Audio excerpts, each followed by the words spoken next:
Well, hello there and welcome back to my channel. In today's video, I have an exciting topic for you today.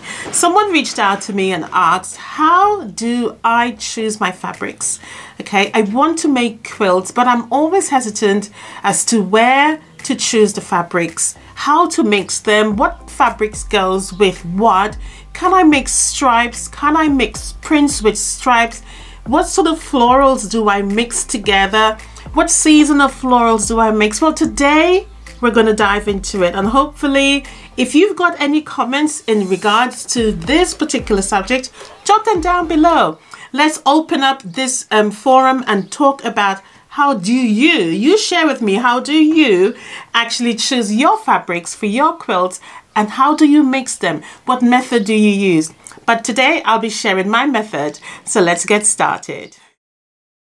All right, so let's get started with florals, okay? Now I have a few selection of fabrics here in front of me, and I'm just going to hold them up to you, and then we're going to talk about it. Now, for this particular one here, it's very vibrant fabric. I'm going to open it up so you can have a much more clearer look at it. It's very, very beautiful, very vibrant fabric, okay? And for something like this, might be quite intimidating for you to know, well, what do I blend this with? What do I mix this with for my particular quilt? Okay, let's look at this one. Another one that's quite vibrant, full of color, full of color. In this particular one here, okay? Now I am seeing lots of orange, pinks, purples, blues. I can see elements of white. I can see elements of a very pale purple as well, a very light pale yellow. So quite a lot of different colors in this particular one. Now the question I want to ask you, okay, what would you choose? If you were sitting next to me at the moment, what would you choose to mix this particular color with? Okay, now how I would advise you to choose, what is the most dominant color? If you wanted to blend this with another color, I will choose the most dominant color. The most dominant color here is that base background color that is on top of the print. So for example, I can see a very turquoise blue in the background. Okay, now also I can see the white popping out at me. That will be the most easiest to choose, obviously, okay, because white goes with anything. But that's playing it safe, isn't it? That's playing it safe. Let's say you're not really familiar with white, or you're not confident using white and you don't like it. So, and you want something really vibrant. Of course, you can go with that particular base color. So I will choose the background color that's sitting on top of the print. I will even choose something like purple or very light faded purple to blend this with. That will allow this print to show up, as well as allowing it to give the eyes some rest. So something like this. Now this one here, very beautiful. Can you tell me what you think the background color is? Can you see that base color? Remember, when we talk about the background color, we're talking about the color or the base color. We're talking about the color that is sitting on top of the print. Okay, now again, black will go beautifully. Yes, definitely. Even a black with another print on it will also go very nicely. You can also go for something like a green here that you can see is sitting there also. All right, so basically what I am saying is that when you are choosing your colors, let me ask you before I answer that one, what do you think the base color is here? What do you think it is? What's the base color? Can you spot it? Because there's quite a lot there, isn't it? There isn't any one base color as such in this particular one. Why? To me, I can see a very limited space for a base color to actually show up. However, for me, if I were to choose something for this to go with, I would either go with one of the pinks or the purple as a color that I want to blend with. Again, white will go, but we don't want to play it safe, okay? We want to really learn how to choose colors within our florals so that we can get the result, the vibrancy that we want to. So look at the more dominant color. For something like this, look at the more dominant color that you're seeing repeated more in the actual print. So that's how I would use that. Now, I spoke about mixing prints together. Now, if you look at this particular one here, there are large prints and there are small prints. However, the large print is what is more dominant in this particular one. And if I were to choose this to work alone, I would choose a smaller print to go with it. And yes, I would choose something that also got the base color of black in it.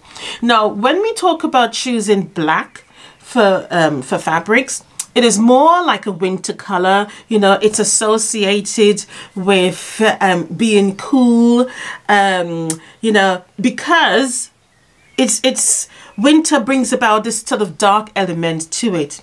And hence, you can then brighten it up by adding all these beautiful colors to it. So even if I were to mix this with another floral color, I would use black, as I said, but I would look for floral tones that still brings out these elements here. Don't be afraid to mix floral and floral together. It's all about making sure that one color is repeated in all of those so that it looks cohesive. All right, let me show you another print that I think would look absolutely beautiful with this, that I've used this particular one to actually make a quilt. Let's have a look at it. But doesn't this look beautiful? It is such a simple print that it just really can go with a smaller prints. Remember, again, a classic rule: small, large and medium prints, and try to pick up colors that's already in there. The only colors that was not in that black print was the white background you see on the other prints, but it works because I have used similar print colors from the medium prints, which is like a light pink and light reds, but it comes together very nicely. It also allows the eyes to travel all around.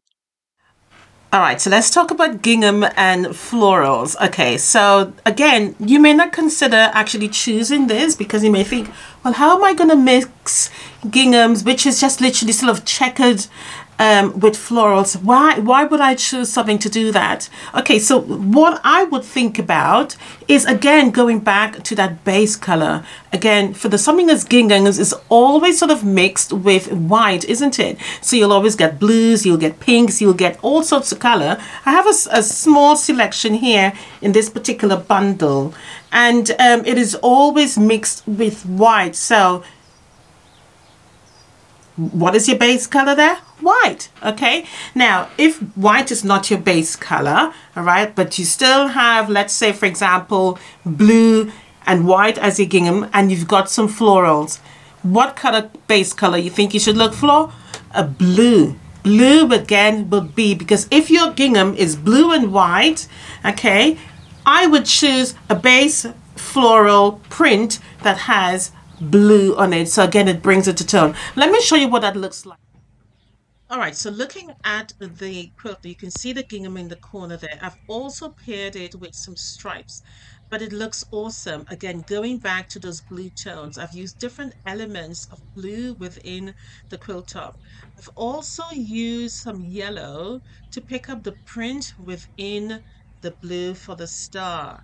And you can see it works really nicely, as well as on the borders under the different tone of blue. And there's lots of different tones here. Even on the binding, again, I have used that gingham print there to really bring the whole thing together. So the next one is stripes. We often get worried whether or not stripes will be suited for a quilt. The trick in using stripes, I would say, is to use different colors. Again, going back to that base color, let's say for example is black. I've got a few examples, let me show them to you. All right, so all you really need to consider is if you're using black as your stripe and you've got more in there, okay, and they've got that deep tone, so for example a purple, but yet it's got that stripe line on it, mix them together. The secret is to consider how you're going to cut it. That is the secret. Now you can still mix another color in there, okay, that is a different base color, but make sure that when you do cut the fabric, it is all going in the same direction. Why the same direction? You don't want to confuse the eyes. You don't want to know exactly that the quilt you're looking at looks really confusing, unless that is the angle you're going for, unless you're going for a puzzle maze quilt. But if you're not, try to give it one direction, and therefore it allows the eyes to flow with the pattern that you're talking about. Make reference to Geese Ben's quilts. A lot of their quilts, even though the prints are not striped, the cutting of the fabrics are in stripped, and so it gives the element of a striped quilt. Let me show you what I'm referring to. I'm going to show you some prints together with some striped fabric, and they're all different colors, but thinking alongside the base color again of that, or that bottom color where all of the other colors are sitting upon, is white, and so you can use that to help flow the eyes with the pattern. Let's have a look. All right, so the next one I want to talk about is very similar to stripes, is polka dots. Polka dots are very similar. The only difference is that it's round and the stripes are lengthy. Okay, so again, the same rule applies. You're looking at that base color. Always remember, the trick to these things is looking at that base color, even looking at what the polka dots are. Okay, so you may wonder, well, can I mix polka dots or spots on print or spots on backgrounds with florals? Of course you can. Don't be afraid to try it. Always remember, the objective is using that base color, also picking up different colors that's within either of the print, or picking up one color to marry them together. So in that way, it's all about making sure it looks cohesive. Let me show you an example of that in a particular quilt, but I also want to show you as well, I've got some fabrics here that really lightens what I'm trying to say. You may find that, and always remember, a fabric store will make that selection for you, but when you look at it, the job's done. All you really need to do is think about, okay, fine, if I'm going to marry all of those together, you want somewhere where the eyes can rest. So in particular fabrics like this, I would consider making probably a large pattern out of it, only because then my eyes can focus on that particular pattern. But let me show you what that looks like in a couple of quilts.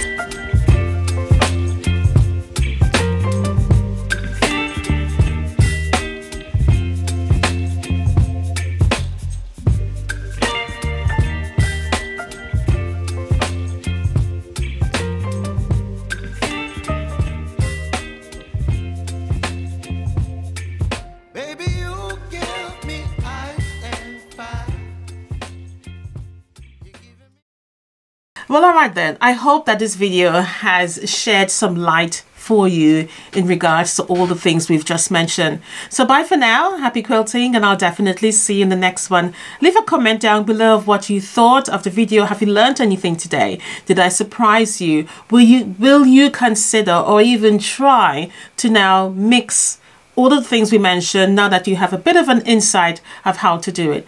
All right then guys, so I'll see you in the next one. Bye bye and happy quilting.